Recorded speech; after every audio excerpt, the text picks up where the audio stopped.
വചനകൂടാരം ആശയത്തോർക്കാശയമരുളും അഭയസങ്കേതം Divine, divine, divine blessing. ദൈവം നൽകിയ സ്നേഹവരദാനം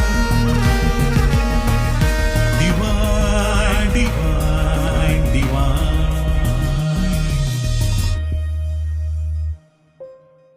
price the lord. Divine ബ്ലെസ്സിങ്ങിൻ്റെ പുതിയ എപ്പിസോഡിലേക്ക് എല്ലാവരെയും സ്നേഹപൂർവ്വം സ്വാഗതം ചെയ്യുന്നു. പ്രിയപ്പെട്ടവരെ, വിശുദ്ധ ലൂക്കായുടെ സുവിശേഷം 10-ാം അധ്യായം 25 മുതലുള്ള തിരുവചനങ്ങളിൽ നമ്മൾ ഇപ്രകാരം വായിക്കുന്നുണ്ട്. ഒരു നിയമജ്ഞൻ ഈശോയെ പരീക്ഷിക്കുവാനായിട്ട് എഴുന്നേറ്റെന്ന് ചോദിക്കുന്നുണ്ട്, നിത്യജീവൻ അവകാശമാക്കുവാൻ ഞാൻ എന്ത് ചെയ്യണം? അപ്പോൾ ഈശോ അവനോട് പറയുകയാണ്, നീ നിയമത്തിൽ എന്ത് വായിക്കുന്നു? അപ്പോൾ അവൻ പറയുകയാണ്, നീ നിന്റെ ദൈവമായ കർത്താവിനെ പൂർണ്ണ ഹൃദയത്തോടും പൂർണ്ണ ആത്മാവോടും പൂർണ്ണ ശക്തിയോടും പൂർണ്ണ മനസ്സോടും കൂടെ സ്നേഹിക്കണം, നിന്റെ അയൽക്കാരനെ നിന്നെ പോലെയും. അപ്പോൾ ഈശോ പറഞ്ഞു, നീ ശരിയായി തന്നെ ഉത്തരം പറഞ്ഞു, ഇതനുസരിച്ച് പ്രവർത്തിക്കുക, നീ ജീവിക്കും. പ്രിയപ്പെട്ടവരെ, ഈശോ നമ്മളോടും പറയുന്നത് ഇതാണ്, മറ്റെല്ലാത്തിനേക്കാൾ കൂടുതലായിട്ട് ദൈവത്തെ സ്നേഹിക്കുവാൻ പൂർണ്ണ ഹൃദയത്തോടെ പൂർണ്ണ ആത്മാവോടെ പൂർണ്ണ മനസ്സോടെ പൂർണ്ണ ശക്തിയോടെ ദൈവത്തെ സ്നേഹിക്കുവാൻ, ആ സ്നേഹം സഹോദരങ്ങളിലേക്കും പകർന്നു നൽകുവാനായിട്ടാണ് ഈശോ നമ്മളോട് ആവശ്യപ്പെടുന്നത്. ഈ വചനകൂടാരത്തിലേക്ക് കടന്നു വന്നുകൊണ്ട് വചനം ശ്രവിച്ച് ഈശോയുടെ സ്നേഹം അനുഭവിച്ച് ആ സ്നേഹം മറ്റുള്ളവരിലേക്ക് എത്തിക്കുവാൻ ഈ ശുശ്രൂഷയിലൂടെ നിങ്ങളെല്ലാവരെയും ഈശോ സഹായിക്കട്ടെ. ദൈവം നിങ്ങളെയും നിങ്ങളുടെ കുടുംബങ്ങളെയും സമൃദ്ധമായിട്ട് അനുഗ്രഹിക്കട്ടെ എന്ന് പ്രാർത്ഥിക്കുന്നു. Divine, divine, divine blessing. Divine, divine, divine.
Isho അവളോട് പറയുകയാണ്, ഇത്രയും ഭംഗിയായി നീ ഇന്ന് കൊച്ചിനെ നോക്കിയത് കൊണ്ട് എനിക്ക് ഒത്തിരി സന്തോഷം നിന്നോടുണ്ടായി. അങ്ങനെ ഈശോ അവൾ അന്നത്തെ എല്ലാ പ്രവൃത്തികളെയും ഈശോ അപ്രീഷിയേറ്റ് ചെയ്യുന്നു, അനുമോദിക്കുന്നു.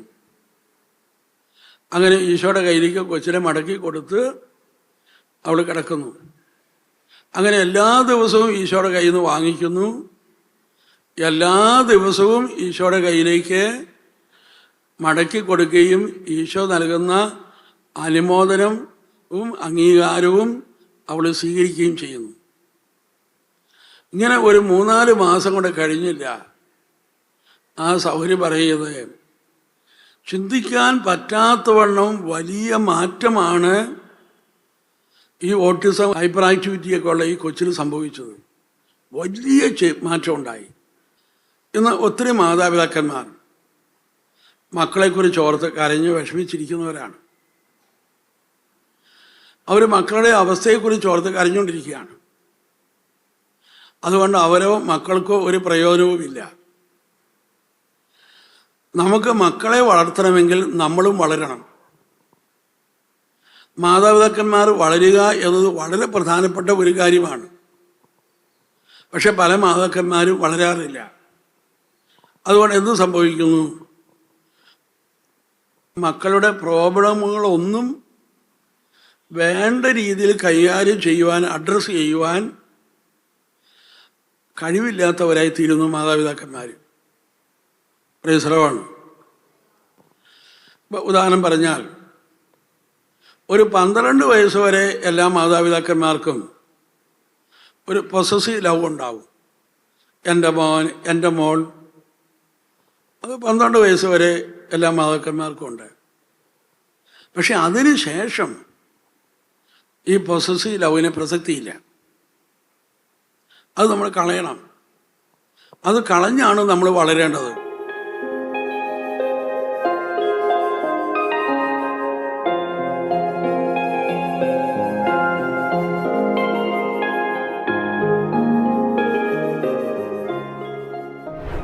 ഈ നന്മ നിറഞ്ഞ മറിയമേ, ശുദ്ധമായ മറിയമേ എന്ന ഈ പ്രാർത്ഥനയെക്കുറിച്ച് ഒരു ലേഖനം എഴുതിക്കൊണ്ടിരിക്കുമ്പോൾ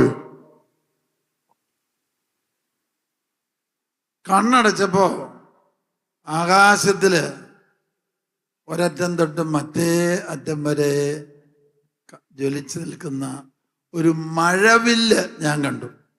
ദർശനത്തിലാ, കണ്ണടയ്ക്കുമ്പോഴാണ് കണ്ടത്.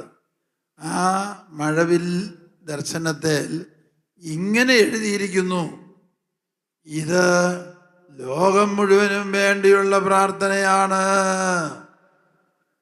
അതിൻ്റെ വ്യാഖ്യാനം കർത്താവ് പറഞ്ഞു തന്നു. പാപികളായ ഞങ്ങൾക്ക് വേണ്ടി എന്ന് പറഞ്ഞാൽ ഈശോയും മറിയവും ഒഴിച്ച് എല്ലാവരും പാപികളാണ്. ഹല്ലേലൂയ. അപ്പൊ ലോകം മുഴുവനും വേണ്ടിയുള്ള പ്രാർത്ഥനയാണ്. അപ്പം അയ്യോ പാവേ ചത്തോ ചവത്തോ എന്നുള്ള മട്ടിലല്ല ഈ പ്രാർത്ഥന ചെല്ലേണ്ടത്. മുട്ടുകുത്തിയൊന്ന് ചെല്ലാം, കസേരയിലോ ബെഞ്ചിലോ ഇരുന്ന് ചെല്ലാം. കഴിയുന്നതും നട്ടിൽ നിവർത്തിയിരിക്കണം. പല വിചാരം വരാൻ ഇട കൊടുക്കരുത്. പ്രാർത്ഥിക്കാൻ തുടങ്ങുമ്പോഴേ സാത്താൻ വരും. ക്ഷീണം, തളർച്ച, ഉറക്കം, ഇതവൻ്റെ പരിപാടിയാണ്. അതുകൊണ്ട് വചനപ്രഘോഷണം നടത്തുന്നത് പോലെ ശബ്ദമുയർത്തി വേണം ഈ പ്രാർത്ഥനകളൊക്കെ ചെല്ലാൻ. അപ്പനോ അമ്മയോ ചേട്ടനോ ചേച്ചിയോ ആരെങ്കിലും ഓർപ്പിക്കണം. നമുക്ക് അല്പം കൂടി സ്വരം ഉയർത്തി പ്രാർത്ഥിക്കാം. മറ്റുള്ളവർ സഹകരിക്കണം. ഹല്ലേലൂയ. എൻ്റെ പേര് ടിൻസി എന്നാണ്. ഞാൻ ഇടുക്കിയിൽ നിന്നാണ് വരുന്നത്. ആദ്യം എനിക്ക് വചനത്തിന് വരാൻ വേണ്ടിയിട്ട് വലിയ താല്പര്യമൊന്നും ഇല്ലായിരുന്നു. അപ്പം എൻ്റെ അമ്മയുടെ ബ്രദർ പറഞ്ഞിട്ടാണ് ഞാൻ ധ്യാനത്തിന് വരുന്നത്. അപ്പം ധ്യാനത്തിന് വന്നതിലൂടെ എനിക്ക് ഒത്തിരി അഭിഷേകം ലഭിച്ചതായിട്ട് എനിക്ക് തോന്നുന്നുണ്ട്. ഫീൽ ചെയ്യാൻ പറ്റുന്നുണ്ട്. പരിശുദ്ധാത്മാവ് ഉള്ളിൽ നിറഞ്ഞതായിട്ട് എനിക്ക് തോന്നുന്നുണ്ട്. വന്ന സമയത്ത് എനിക്ക് എങ്ങനെയും ഇവിടുന്ന് പോയാൽ മതിയായിരുന്നു, എങ്ങനെയും ഒരാഴ്ച കഴിഞ്ഞ് വീട്ടിൽ പോയാൽ മതിയായിരുന്നു എന്നുള്ള ചിന്തയായിരുന്നു. പക്ഷെ ഇപ്പോൾ ഇവിടുന്ന് പോകാൻ വേണ്ടി തോന്നുന്നില്ല. അതുപോലെ തന്നെ എൻ്റെ കുടുംബക്കാർക്കും വീട്ടിലുള്ളവർക്കും ഫാമിലിയിലുള്ളവർക്കും ഫ്രണ്ട്സിനും എല്ലാവർക്കും ഞാൻ ഈ ധ്യാനത്തിന് വരാൻ വേണ്ടിയിട്ട് റെക്കമെൻഡ് ചെയ്യുന്നതായിരിക്കും. അതുപോലെ എനിക്ക് ഇഷ്ടപ്പെട്ടു ധ്യാനം. പിന്നെ ഇവിടുത്തെ ബ്രദേഴ്സ് ആണെങ്കിലും അല്ലെങ്കിൽ അച്ഛന്മാരാണെങ്കിലും എല്ലാവരും നല്ല അഭിഷേകമുള്ള ആൾക്കാരാണെന്ന് എനിക്ക് മനസ്സിലായി. ഒത്തിരി സന്തോഷമുണ്ട് ധ്യാനത്തിന് വന്നതിൽ. ദൈവത്തിന്റെ ആത്മാവ് മനുഷ്യൽ പ്രവർത്തിക്കാൻ തുടങ്ങിയാൽ ഈ ദൈവത്തിന്റെ ആത്മാവ് മനുഷ്യന്റെ ജീവിതത്തിൽ അസാധ്യം എന്ന് കരുതിയ കാര്യങ്ങളിൽ മുഴുവൻ സാധ്യമാക്കി സാക്ഷിയാക്കി മാറ്റും. നമ്മൾ കാണും 2 ഉദാഹരണങ്ങൾ. ദാനിയേലിന്റെ പുസ്തകം 3-ാം അധ്യായം അതിന്റെ 26-ഉം 27-ഉം തിരുവചനം. ദാനിയേലിന്റെ പുസ്തകം 3-ാം അധ്യായം 26-ഉം 27-ഉം തിരുവചനം. ദാനിയേലിന്റെ പുസ്തകം വായിക്കുമ്പോൾ ഈ 3-ാം അധ്യായം വായിക്കുമ്പോൾ മനസ്സിലാക്കേണ്ട കാര്യം, അവിടെ ആദ്യം 1 മുതൽ തുടങ്ങിയിട്ട് 23-ൽ അവസാനിക്കും വചനം. എന്നിട്ട് വീണ്ടും തുടങ്ങും 1 മുതൽ. എന്നിട്ട് അത് 68 വരെ വരും. പിന്നെ വീണ്ടും 24. അങ്ങനെ 3 ഘട്ടമായിട്ടുള്ളതിൽ ആദ്യത്തെ ഭാഗത്ത് 23-ൽ കഴിഞ്ഞതിന് ശേഷം വീണ്ടും 1 മുതൽ തുടങ്ങും. എന്നിട്ട് അതിൽ 26-ഉം 27-ഉം, അതെ 26, 27 എന്നറിയാം, 3 യുവാക്കന്മാരെ തീച്ചൂളയിൽ രാജാവ് കൊണ്ട് കൊല്ലാൻ വേണ്ടിയിട്ടു. തീ കത്തിച്ചാകണം എന്ന് കരുതിയിട്ട് രാജാവ് ഈ 3 യുവാക്കന്മാരെ തീച്ചൂളയിൽ എറിഞ്ഞപ്പോഴുണ്ടല്ലോ, അവരെന്ത് ചെയ്തെന്നറിയാവോ? ആ തീച്ചൂളയിൽ കിടന്നുകൊണ്ട് അവർ ദൈവത്തെ അങ്ങനെ സ്തുതിച്ചു, ദൈവത്തിനങ്ങനെ നന്ദി പറഞ്ഞു. ഇതാ ആത്മാവിൻ്റെ പ്രവർത്തനം. ആത്മാവ് അവിടെ പ്രവർത്തിക്കാൻ തുടങ്ങി. വചനം പറയുന്നത് ഇങ്ങനെയാണ്: ആ തീച്ചൂളയിലേക്ക് ദൈവത്തിൻ്റെ ആത്മാവ് ഇറങ്ങിച്ചെന്നു. Praise the Lord.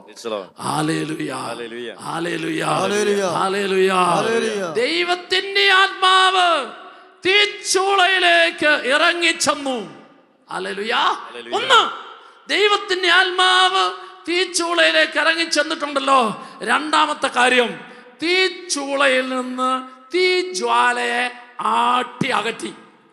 തീച്ചൂളയിൽ നിന്ന് തീജ്വാലയെ ആട്ടി അകറ്റിയിട്ട് മൂന്നാമത് ചെയ്ത കാര്യം എന്താണെന്നറിയോ?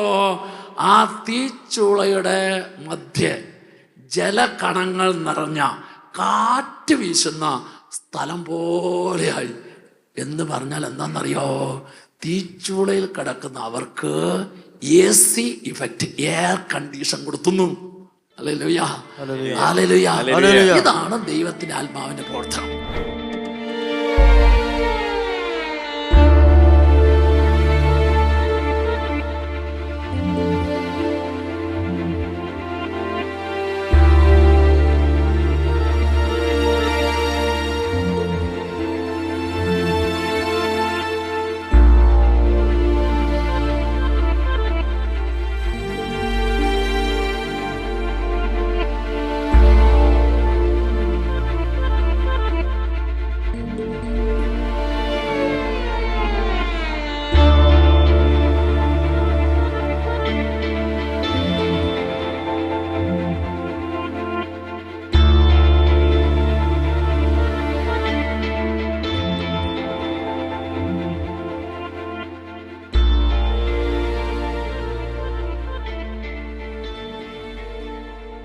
എൻ്റെ പേര് ദീപ. ഞങ്ങൾ കറുകുറ്റിയിൽ നിന്നാണ് വരുന്നത്. ഇതെൻ്റെ ഹസ്ബൻഡ് സച്ചിൻ. ഞങ്ങളിവിടെ 1 വീക്കായിട്ട് ധ്യാനത്തിന് കൂടുന്നുണ്ട്. ഇവിടെ നിന്ന് നമുക്ക് രോഗ ശുശ്രൂഷയിൽ നമുക്ക് സൗഖ്യമൊക്കെ കിട്ടിയിരുന്നു. നമുക്ക് ഈ സൗഖ്യത്തിനേക്കാൾ ഉപരിയായിട്ട് നമുക്കൊരു മാനസിക ആന്തരിക സൗഖ്യമാണ് മെയിനായിട്ടുള്ളത്. നമ്മുടെ പനക്കലച്ചൻ്റെയും നാക്കിപ്പറമ്പലച്ചൻ്റെയും നമ്മുടെ തടത്തിലച്ചൻ്റെയും ഒക്കെ ടോക്സും ക്ലാസ്സസും ആരാധനയും ഒരുപാട് ഹെൽപ്ഫുള്ളായിരുന്നു. നമുക്ക് ശരിക്കും നമ്മൾ വചനം വായിക്കുന്നുണ്ടെങ്കിലും നമ്മൾ എങ്ങനെയാണ് പ്രാർത്ഥിക്കേണ്ടത്, എന്തിനു വേണ്ടിയാണ് പ്രാർത്ഥിക്കേണ്ടത്, അതെല്ലാം നമുക്ക് വളരെ വ്യക്തമായിട്ട് ഈ ധ്യാനത്തിൽ നിന്ന് കിട്ടിയ ഒരു വളരെ നല്ല എക്സ്പീരിയൻസ് ആയിരുന്നു. ആത്മീയമായിട്ട് ഒരുപാട് വളരാനായിട്ട് സാധിച്ചു. ഇപ്പൊ ഇന്ന് പിശാച് സാത്താൻ തിരിച്ചറിഞ്ഞിരിക്കുകയാണ്. സാത്താന് ഭീഷണിയായിട്ട് ഏകദേശം 600-ൽ പരം ആളുകൾ ഡിവൈനിൽ ധ്യാനിക്കുന്നുണ്ട്. അവരെല്ലാവരും തന്നെ ഇന്ന് കുമ്പസാരിച്ചു, അവരുടെ പാപങ്ങളൊക്കെ ഏറ്റുപറഞ്ഞു, ഹൃദയത്തെ വിശുദ്ധീകരിച്ചു, നിർമ്മലമായ മനസാക്ഷിയോടുകൂടി അവരായിരിക്കുകയാണ്. ഇപ്പം ഇന്ന് തൊട്ട് യുദ്ധം തുടങ്ങും പിശാച്. എങ്ങനെയെങ്കിലും നിങ്ങളെ കീഴ്പ്പെടുത്തണം. അതാണ് പിശാചിന്റെ ഏറ്റവും വലിയ ചിന്ത. Hallelujah, hallelujah. വലതുകരം ഉയർത്തി ഹല്ലേലൂയ, ഹല്ലേലൂയ. പ്രിയപ്പെട്ടവരെ, യുദ്ധത്തിൽ ഏർപ്പെടണമെങ്കിൽ നമ്മുടെ കയ്യിൽ എന്ത് വേണം? ആയുധം വേണം. ആയുധം വേണ്ടേ? വെറുതെ പോയി ചിരിച്ചോണ്ട് നിന്നാൽ എന്ത് സംഭവിക്കും? യുദ്ധത്തില് പരാജയപ്പെടും അല്ലേ? വീട്ടിൽ യുദ്ധമൊക്കെ നടക്കുമ്പോഴുള്ള കാര്യങ്ങൾ ഓർത്താൽ മതി. 10 ഇങ്ങോട്ട് പറയുമ്പോൾ 20 തിരിച്ചു പറയില്ലേ? അപ്പൊ കയ്യിൽ എന്ത് വേണം? ആയുധം വേണം. ഈ ആയുധം നമ്മുടെ എന്തൊക്കെയാണ് ആയുധങ്ങളെന്ന് ഇന്ന് നമ്മൾ വായിച്ചു കേട്ടു. എഫേസോസ് ലേഖനം 6-ാം അധ്യായം 10 മുതൽ 13 വരെയുള്ള തിരുവചനങ്ങൾ. മാംസത്തിനും രക്തത്തിനും എതിരായിട്ടല്ല നമ്മൾ പടവെട്ടുന്നത്. മാംസവും രക്തവും ചേർന്ന് നിൽക്കുന്നത് എന്താണ്? അതാണ് മനുഷ്യൻ അല്ലേ? മാംസവും രക്തവും ചേർന്നതാണ് മനുഷ്യൻ. അപ്പൊ നമ്മൾ മനുഷ്യർക്കെതിരായിട്ടാണ് അവിടെ വെട്ടുന്നത്? അല്ല. പിന്നീട് ഒന്നുകൂടെ വായിച്ചത്, മാംസത്തിനും രക്തത്തിനും എതിരായിട്ടല്ല. മാംസത്തിനും രക്തത്തിനും എതിരായിട്ടല്ല. പിന്നെ എന്തിനൊക്കെ വേണ്ടിയാണെന്നാണ്? പ്രഭുത്വങ്ങൾക്കും ആധിപത്യങ്ങൾക്കും ഈ അന്ധകാര ലോകത്തിന്റെ അധിപന്മാർക്കും സ്വർഗീയ ഇടങ്ങളിൽ വസിക്കുന്ന തിന്മയുടെ ദുരാത്മാക്കൾക്കെതിരായിട്ടുമാണ് നമ്മൾ പടവെട്ടുന്നത്. Hallelujah, hallelujah, hallelujah.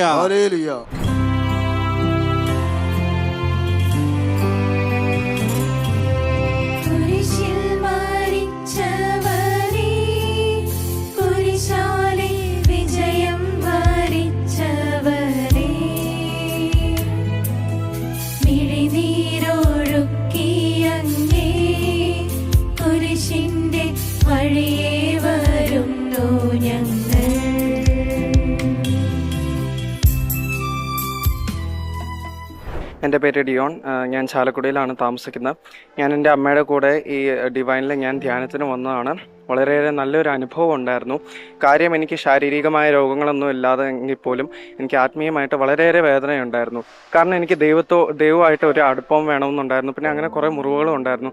ഇവിടെ വന്നപ്പോൾ ഞാൻ പൂർണ്ണമായി മനസ്സിലായി, ഞാൻ പൂർണ്ണമായി അനുഭവിച്ചു ദൈവം സ്നേഹം തന്നെയാണെന്നും അതനുഭവിച്ച് എനിക്ക് വളരെയേറെ സൗഖ്യം നൽകി. അതിന് ഞാൻ പനിക്കലച്ഛനും ഇവിടുത്തെ ധ്യാന കേന്ദ്രത്തിലെ ടീമിനും ഞാൻ വളരെയേറെ നന്ദി അർപ്പിക്കുന്നു. നിങ്ങളും വരിക. Divine, divine, divine blessing. Divine, divine, divine. നമുക്കാർക്കും ആകുലത കൊണ്ട് ഒരു പ്രയോജനവും ലഭിക്കുന്നില്ല എന്ന് തന്നെയല്ല, നമ്മൾ രോഗികളായി തീരുകയാണ്. അപ്പൊ ആകുലപ്പെടാൻ പാടില്ല. ആകുലപ്പെടുകൊണ്ട് കാര്യം നടക്കുമോ? ഇല്ലല്ലോ. അപ്പൊ ഇന്നിൻ്റെതായ ആകുലത മതി. ഇത് സത്യം പറഞ്ഞാൽ നമ്മുടെ വ്യക്തിത്വത്തെയും നമ്മുടെ ജീവിതത്തെയും നമ്മുടെ ശരീരത്തെയും നമ്മുടെ ആത്മാവിനെയും എല്ലാം ഇത് ബാധിക്കും. ഇത് വളരെ പ്രധാനപ്പെട്ടൊരു കാര്യമാണ്.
എൻ്റെ പേര് അനന്തപത്മനാഭൻ.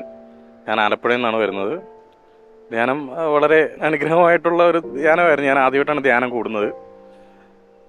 മദ്യപാനാസക്തിയിൽ നിന്നൊക്കെ ഒരു മോചനത്തിന് വേണ്ടിയിട്ടാണ് വന്നത്. പക്ഷേ ഇവിടെ വന്നിട്ട് 6 ദിവസം ധ്യാനം കൂടി. ഇപ്പം ആ ഒരു ടെൻഡൻസിയോ കാര്യങ്ങളൊന്നും ഇല്ല. ജീവിതത്തിൽ ഇനി മുമ്പോട്ടുള്ള യാത്രയ്ക്ക് ഇത് നല്ലൊരു ഇതാവുമെന്നാണ് എനിക്ക്. നല്ലൊരു ധ്യാനമായിരുന്നു. ദൈവം പ്രവാചകനിലൂടെ ഒരു കാര്യം ചോദിക്കുകയാണ്. ഒരാൾ വഴിയിലോ എവിടെയെങ്കിലും വീണുപോയാൽ അവൻ അവിടെ തന്നെ കിടക്കുമോ അതോ എഴുന്നേൽക്കുമോ? രണ്ടാമത് ദൈവം ചോദിക്കുകയാണ്, ഒരുവൻ യാത്ര പോകുമ്പോൾ പോകേണ്ട ദിക്ക് വഴി മാറിപ്പോയാൽ അവൻ അതേ വഴിയിലൂടെ മുന്നോട്ട് പോകുമോ അതോ അവൻ വഴി തെറ്റിയെന്നറിയുമ്പോൾ തിരിച്ചു വരുമോ? ഇസ്രായേൽ ജനത്തോട് അല്ലെങ്കിൽ വിശ്വാസികളുടെ സമൂഹത്തോട് ദൈവം ചോദിക്കുന്ന ഒരു പ്രധാനപ്പെട്ട ചോദ്യമാണിത്.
എൻ്റെ പേര് അലീറ്റ.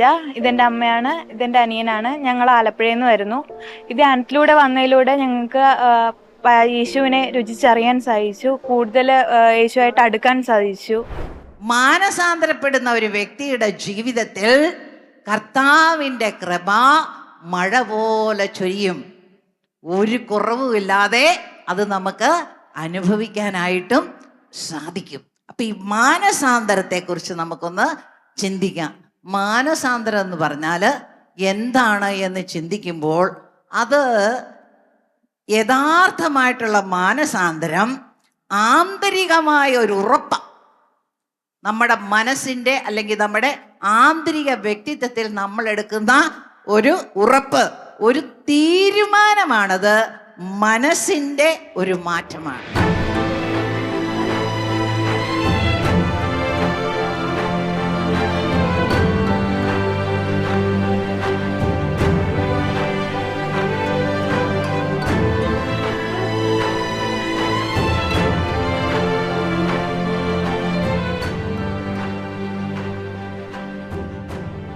എൻ്റെ പേര് ബിപിൻ. ഇത് എൻ്റെ ഭാര്യ ചിന്നു. ഞങ്ങൾ കഴിഞ്ഞ ഞായറാഴ്ച തൊട്ട് ഇവിടെ ധ്യാനമാണ്, 5 ദിവസത്തെ ധ്യാനമാണ്. ധ്യാനം കൂടിയിട്ട് വളരെ നല്ല അനുഭവങ്ങളാണ് ഉണ്ടായത്. ഓരോരുത്തരുടെ ആത്മശാന്തിയും രോഗശാന്തിയും കേട്ട് അത്ഭുതപ്പെട്ടു. പിന്നെ വചനങ്ങളെക്കുറിച്ച് പഠിക്കാനും ഒരുപാട് ഇത് കിട്ടി. മേരി മനോജ്ഞേ ദൈവമാതാവേ, പാപികൾക്കാശ്രയം നീയേ, ഞങ്ങൾക്കഭയം നീയേ, ഞങ്ങൾക്കഭയം നീയേ. അതിങ്ങനെയാണ് എഴുതിയത്: നിങ്ങളെ വിളിച്ചവൻ പരിശുദ്ധനായിരിക്കുന്നത് പോലെ എല്ലാ പ്രവൃത്തികളിലും നിങ്ങളും പരിശുദ്ധനായിരിക്കും.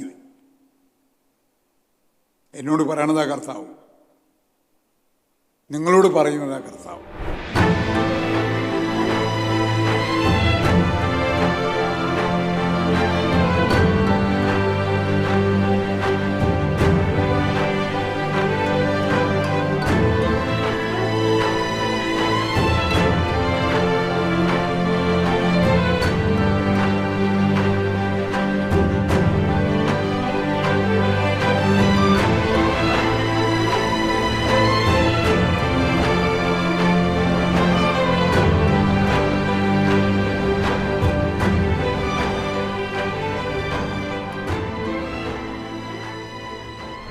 എൻ്റെ പേര് സ്നേഹ.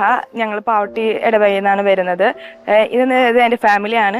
ഇത് എൻ്റെ അനിയൻ, ഇത് എൻ്റെ അപ്പൻ, അമ്മ അനിയത്തിയാണ് നിൽക്കുന്നത്. ഈ ധ്യാനം വളരെ നല്ലതായിരുന്നു. നമ്മളെങ്ങനെ ഒരു ആത്മീയ ജീവിതം നയിക്കാം എന്നുള്ള നല്ലൊരു തോട്ട്സൊക്കെ ആയിരുന്നു. നമുക്ക് ഭാവിയിൽ എങ്ങനെ പ്രേക്ഷിത പ്രവർത്തനം ചെയ്യാം, എങ്ങനെ മറ്റുള്ളവരെ ക്ഷമിച്ച് ജീവിക്കാം, എങ്ങനെ സൗഖ്യമാകാം, ഈശോയെ എങ്ങനെ കൂടുതൽ അടുക്കാം എന്നുള്ള പ്രത്യേക അനുഭവവും ഭാവവും ഈ ധ്യാനത്തിൽ നമുക്ക് കിട്ടി. ആരാധന ആരാധന യേശുവേ ആരാധന. കരങ്ങൾ വീശി ആരാധന ആരാധന യേശുവേ ആരാധന. ലൂക്കായുടെ സുവിശേഷം 7-ാം അധ്യായം 36-50. ശിമയോന്റെ വീട്ടിൽ ഈശോ വിരുന്നിനിരുന്നപ്പോൾ പാപിനിയായൊരു സ്ത്രീ ഈശോയുടെ അടുക്കിലേക്ക് ഓടി വന്ന് അവളുടെ പാദത്തിനരികിൽ ഇരുന്ന് അന്ന് വരെ അവൾ ചെയ്ത പാപത്തെ ഓർത്ത് കരഞ്ഞ് കണ്ണുനീരുകൊണ്ട് പാദം കഴുകി മുടി കൊണ്ട് തുടച്ച് ആ പാദത്തിൽ മുത്തമിട്ട് തൈലം പൂശിയിരുന്നപ്പോൾ യേശു അവളെ നോക്കി പറഞ്ഞു, ഇവളുടെ നിരവധിയായ പാപങ്ങൾ ക്ഷമിക്കപ്പെട്ടിരിക്കുന്നു. 2 കരം ഉയർത്തിപ്പിടിച്ച് എല്ലാം മറന്ന് ഇട്ടിവെട്ടുന്ന ശബ്ദത്തിൽ ഒന്ന് സ്തുതിച്ചേ. Hallelujah hallelujah hallelujah. Divine, divine, divine blessing. Divine, divine, divine. ഈശോയിൽ ഏറ്റവും സ്നേഹം നിറഞ്ഞ സഹോദരി സഹോദരന്മാരെ, നമ്മുടെ ഓരോരുത്തരുടെയും ജീവിതത്തിൽ ഈ ആഴ്ച വലിയൊരു ദൈവാനുഗ്രഹത്തിൻ്റെയും ദൈവസ്നേഹ നിറവിൻ്റെയും അനുഭവം തന്ന ദിവസങ്ങളായിരുന്നു. കർത്താവ് ഇന്നലകളിലെ ജീവിതത്തിൻ്റെ എല്ലാ നൊമ്പരങ്ങളെയും വേദനകളെയും പൂർണ്ണമായിട്ടും ഏറ്റെടുത്ത് നമ്മെ സന്തോഷത്തിൻ്റെ അനുഭവത്തിലേക്ക് നയിക്കുന്ന ദിവസങ്ങളായിരുന്നു ഈ ധ്യാന ദിവസങ്ങൾ. രാജാക്കന്മാരുടെ 2-ാം പുസ്തകം 20-ാം അധ്യായത്തിൻ്റെ 5-ാം തിരുവചനത്തിൽ കർത്താവ് അരുളി ചെയ്തത് ഇങ്ങനെയാണ്: ഞാൻ നിന്റെ കണ്ണീര് കാണുകയും പ്രാർത്ഥന കേൾക്കുകയും ചെയ്തിരിക്കുന്നു, ഞാൻ നിന്നെ സുഖപ്പെടുത്തും. ഇന്നലകളിലെ ജീവിതത്തിൻ്റെ വ്യത്യസ്തമായ കാരണങ്ങളാൽ ദുഃഖത്തിൻ്റെ കണ്ണീര്, വേദനയുടെ കണ്ണീര്, ജീവിതത്തിൽ പലവിധ നഷ്ടങ്ങളും പരാജയങ്ങളും സംഭവിച്ചതിൻ്റെ കണ്ണീര്, അതെല്ലാം കർത്താവ് തുടച്ചു നീക്കി നമ്മുടെ പ്രാർത്ഥനയ്ക്കെല്ലാം കർത്താവ് ഉത്തരം നൽകി. അവിടുന്ന് എല്ലാ മേഖലകളിലും വലിയൊരു സൗഖ്യാനുഭവം ഈ ആഴ്ചയുടെ ധ്യാനത്തിലൂടെ ലഭിച്ചിരിക്കുകയാണ്. അപ്പോൾ കണ്ണീര് കാണുന്ന, കണ്ണീര് തുടയ്ക്കുന്ന, സന്തോഷം നൽകുന്ന ദൈവം, ആ ദൈവത്തിൻ്റെ സ്നേഹമാണ്, ആ ദൈവത്തിൻ്റെ ശക്തിയാണ്. ആ ദൈവം മനുഷ്യരുടെ ജീവിതത്തിൽ ഇടപെടുമ്പോൾ മനുഷ്യൻ എത്രയോ ഭാഗ്യമുള്ള വ്യക്തിയായി മാറുന്നു എന്ന അനുഭവമാണ് ഈ ആഴ്ചയിലൂടെ ധ്യാനത്തിലൂടെ ഓരോ വ്യക്തിക്കും ലഭിച്ചത്. ഈ ലഭിച്ച ദൈവാനുഭവം ഇനിയുള്ള നാളുകളിൽ നമ്മുടെ ജീവിതത്തിൽ കൂടുതൽ വളർത്തണം. അങ്ങനെ വളർത്തുന്നതിൻ്റെ ഭാഗമായി അനേകർക്ക് ഈ അനുഭവം കൊടുക്കുകയും അനേകരുമായിട്ട് പങ്കുവയ്ക്കുകയും ചെയ്യുമ്പോഴാണ് ഈ അനുഭവം കൂടുതൽ വളരുക. അതുകൊണ്ട് ഡിവൈൻ ധ്യാന കേന്ദ്രത്തിൽ എല്ലാ ആഴ്ചയിലും ഞായറാഴ്ച മുതൽ വെള്ളിയാഴ്ച വരെ നടത്തപ്പെടുന്ന ധ്യാനത്തിൽ നിങ്ങളിലൂടെ ഇനി ഓരോ ആഴ്ചയിലും അനേകരെ പറഞ്ഞുവിടാനായിട്ട് നിങ്ങൾ ഈശോയുടെ സാക്ഷികളായി മാറുക. അങ്ങനെ നിങ്ങൾക്ക് ലഭിച്ച ആശ്വാസം അനേകർക്ക് ലഭിക്കുവാൻ നിങ്ങൾ ഓരോരുത്തരും അവരുടെ മുമ്പിൽ യേശുവിൻ്റെ ശുശ്രൂഷകരായി, പ്രവർത്തകരായി മാറുക. അതിന് ദൈവം എല്ലാവിധത്തിലുള്ള അനുഗ്രഹങ്ങളും നന്മകളും നൽകട്ടെ എന്ന് പ്രത്യേകമായിട്ട് ആഗ്രഹിക്കുകയും പ്രാർത്ഥിക്കുകയും ചെയ്യുന്നു. എല്ലാവർക്കും ദൈവാനുഗ്രഹത്തിൻ്റെ ദിവസങ്ങളായിരിക്കട്ടെ ഇനിയുള്ള നാളുകൾ എന്ന് പ്രത്യേകമായിട്ട് ആശംസിക്കുകയും പ്രാർത്ഥിക്കുകയും ചെയ്യുന്നു. ആമേൻ.